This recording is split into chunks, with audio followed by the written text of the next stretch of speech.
ఉమ్మనీరు leak అవ్వడాన్ని ఎలా గుర్తించాలి?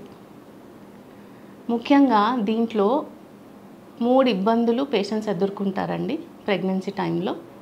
చాలామందికి వచ్చే డౌట్స్ వెజైనల్ డిశ్చార్జ్‌కి, యూరిన్ లీక్‌కి, ఉమ్మనీరు లీక్‌కి కన్‌ఫ్యూజ్ అవుతూ ఉంటారు.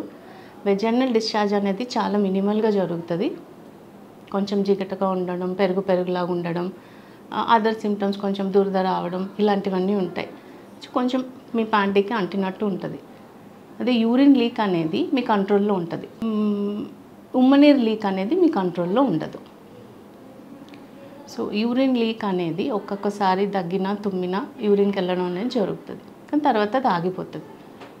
యూరిన్ స్మెల్ కూడా డిఫరెంట్‌గా ఉంటుంది. కలర్ కూడా కొంచెం యెల్లోయిష్‌గా ఉంటుంది. అదే ఉమ్మనీరు దగ్గరకు వచ్చేటప్పటికి ఒక్కసారి మీకు సడన్‌గా కూర్చొని లేచినప్పుడు వెంటనే ఇలా వాటర్ ఫ్లో లాగా అయిపోవడం,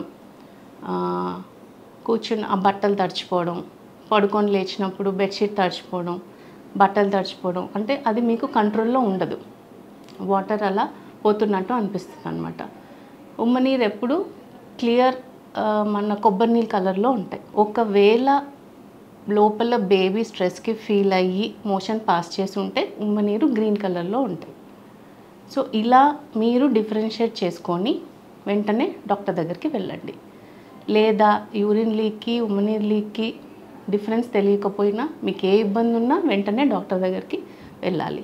ఉమ్మనీరు లీక్ అవుతున్నప్పుడు ఇమ్మీడియట్‌గా మీరు శానిటరీ ప్యాడ్ ఒకటి పెట్టుకొని డాక్టర్ దగ్గరికి వెళ్ళండి.